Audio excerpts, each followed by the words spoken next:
On May 13, 2025, after Uruguay's former head of state Jose Pepe Mujica passed away at the age of 89, obituaries appearing all over the Western press echoed a similar theme. The BBC wrote, "Uruguay's Jose Mujica, world's poorest president, dies." The New York Times said, "Jose Mujica, leftist president of Uruguay known for humility, dies at 89. AP News pronounced, "Jose Mujica, Uruguay's humble president who changed his country and charmed the world, dies at 89. Certainly there was nothing inaccurate about these characterizations. Jose Mujica was, indeed, known for his modest way of living. When he was president of Uruguay, he donated 90% of his $12,000 monthly salary to charity. He wasn't chauffeured in a limo. Instead, he drove himself around in a Volkswagen Beetle. He even ditched the official presidential residence and chose to live in a tiny farmhouse." But Mujica may have taken issues with the descriptions of himself as the poorest president in the world, because, in his mind, his austere lifestyle was something other than poverty. "I am not poor, I am sober," as he described in his own words. "I travel light, just with the basics, so that material things don't steal my freedom." In an understatement of this philosophy, he also remarked, "It is not the man who has too little, but the man who craves more, that is poor." Mujica was more than just a humble president who gave almost his entire wealth to the poor. He was also a former guerrilla militant and served during the 1960s and 70s as part of a leftist revolutionary army in Uruguay, a group called the Tupamaros. They were known as the Robin Hood guerrillas for their public-spirited bank robberies through which they provided money to impoverished schools and medical clinics. The Tupamaros fought to implement a socialist revolution in Uruguay, conducted in a similar style to that of the Cuban Revolution. Although Jose Mujica was eventually captured and incarcerated, in 1971, he and over 100 other Tupamaros militants would dig a tunnel beneath their cells and escape in one of the largest prison breaks in modern history. But Mujica's freedom did not last long. In 1972, he was arrested once again, and this time he spent 13 years behind bars, 10 of those years in solitary confinement until his release in 1985. It was in the darkness of his lonely prison cell that Mujica learned to be humble. "I made friends with the rats and the ants," he recalled of his experience. "On the night they gave me a mattress, I felt comfortable. I learned that if you cannot be happy with a few things, you won't be happy with a lot. The loneliness in prison made me value many things. See how little you need to be happy." From bank robber, prisoner, to president, Jose Mujica had one of the most adventurous lives imaginable. But beyond his personal heroics, Mujica the politician also provides an inspirational model for leftists throughout the world. Whether it's his lifestyle, ideology, rhetoric, or the policies he championed, Mujica stands as the prime example from which other left-wing political leaders should learn.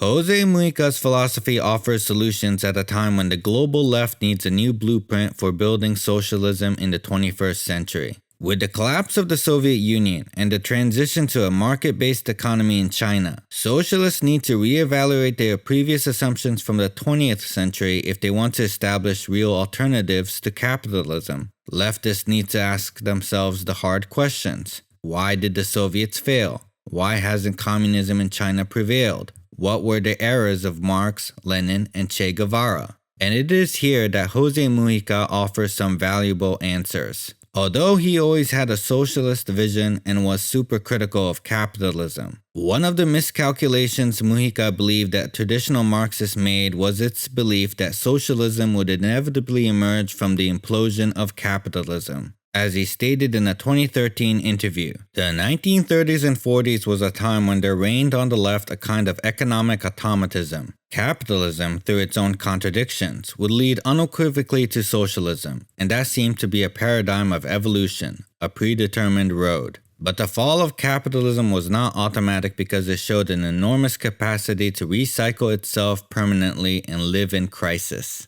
What Mujica understands here is that capitalism has already failed over and over again, with constant market crashes and the rise of global inequality. Yet it keeps coming back because socialism will not inevitably or spontaneously rise from the economic devastation left behind. Vladimir Lenin, for instance, believed it was possible to build communism amidst the ashes of Tsarist Russia during World War I. But Russia at the time being was more autocratic and economically undeveloped compared to other European nations. Mujica critiqued Lenin's approach and believed it was a mistake to think one can simply jump from a backward society straight to socialism. Mujica was also against the accelerationist approach adhered by many Leninists. This approach entailed a celebration of worsening conditions under capitalism in the hopes that this would pave the way for socialism. To put it simply, accelerationism is the belief that societal conditions need to temporarily get worse in order for socialism to take root.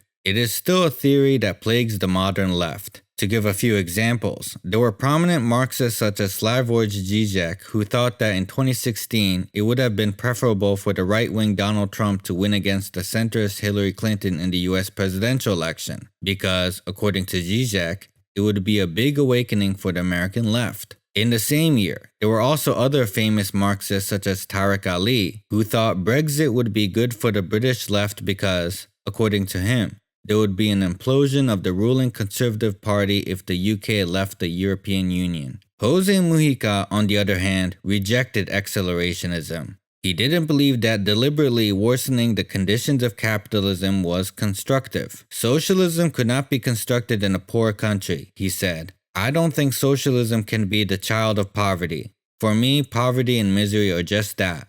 Poverty and misery. They don't generate anything. While Mujica stipulated that a more bearable form of capitalism won't necessarily guarantee socialism either, he maintained that a welfare state is still preferable and gives a greater likelihood of building socialism than the accelerationist approach. Between two roads, Mujica stated, neither of which necessarily gets to socialism. I prefer the social democratic one.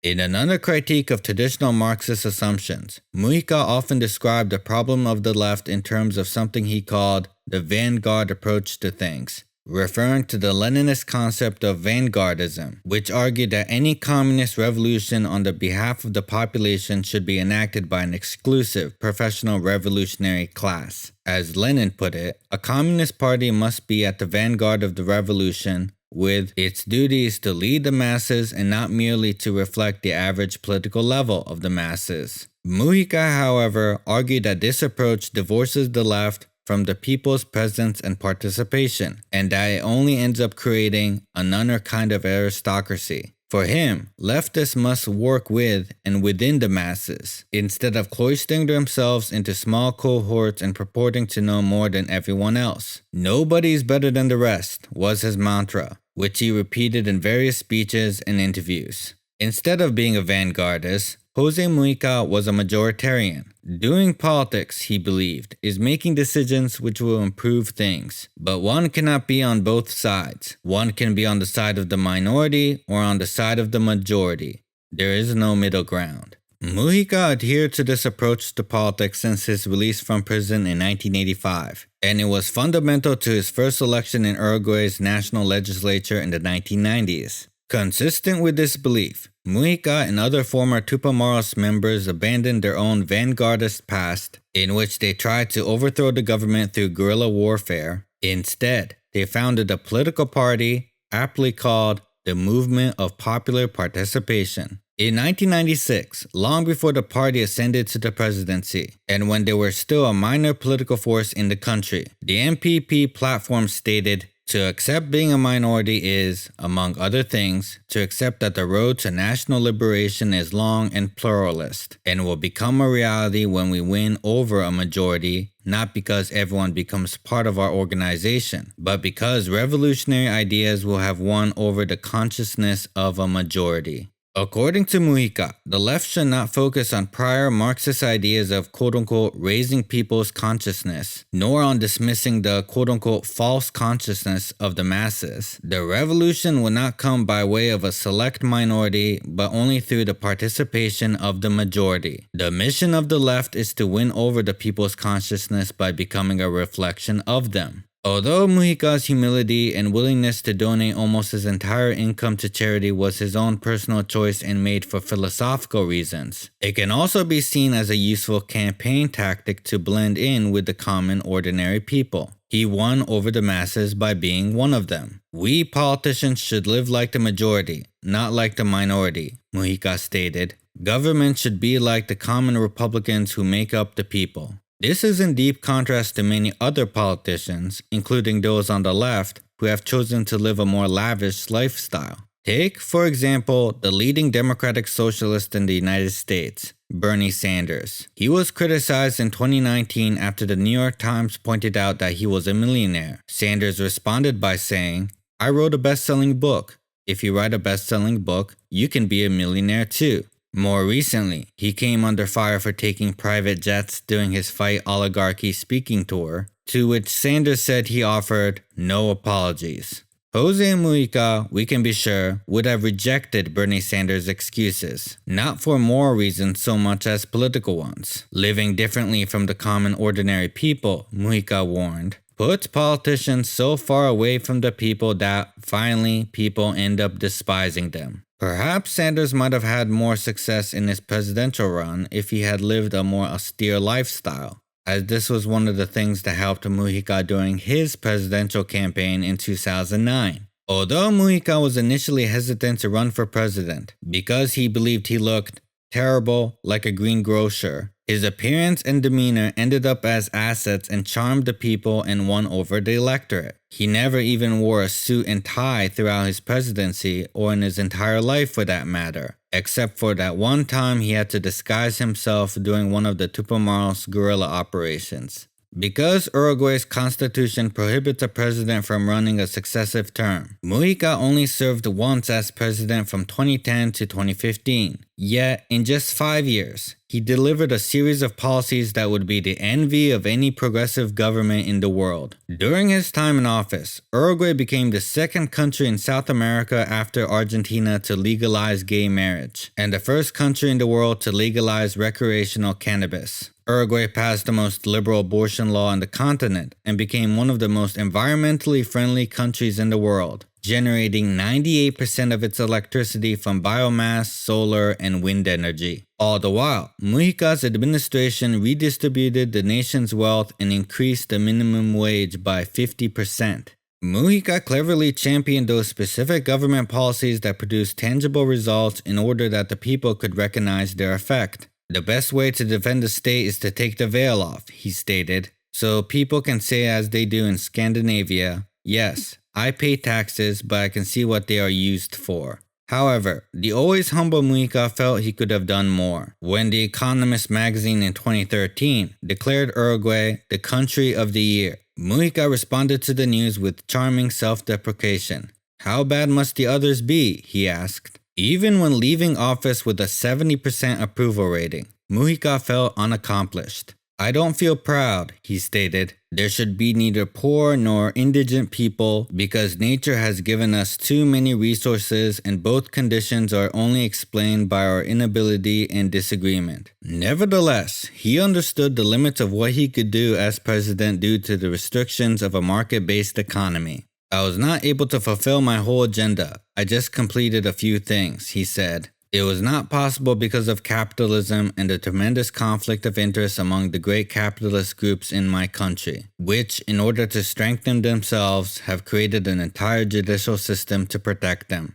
Mujica still dreams of socialism, which he called the natural state of functioning for humankind. He lamented the fact that capitalism had reduced people to commodities and consumers, saying, "We are in conflict with a profound mandate of anthropology because we are acting against our own real nature." Although some on the left, including a few former Tupamaros militants who did not join the MPP, have labeled Jose Mujica as a traitor for engaging in electoral politics and promoting social democracy, he was still a revolutionary at heart. Mujica just viewed the revolution differently, not as a destination that's just around the corner, but an eternal struggle. I conceived the revolution like that, he stated, as a stairway one climbs step by step, and not as one huge effort which gets you to the top and you can say, we've arrived. We never arrive. The key lesson Jose Mujica leaves for leftists throughout the world is that there can be another revolutionary road to socialism. It doesn't necessarily need to lead to the same bloody path as the Russian or Chinese revolution, nor does it need to be a journey led by a few quote-unquote professional revolutionaries. Socialism can be achieved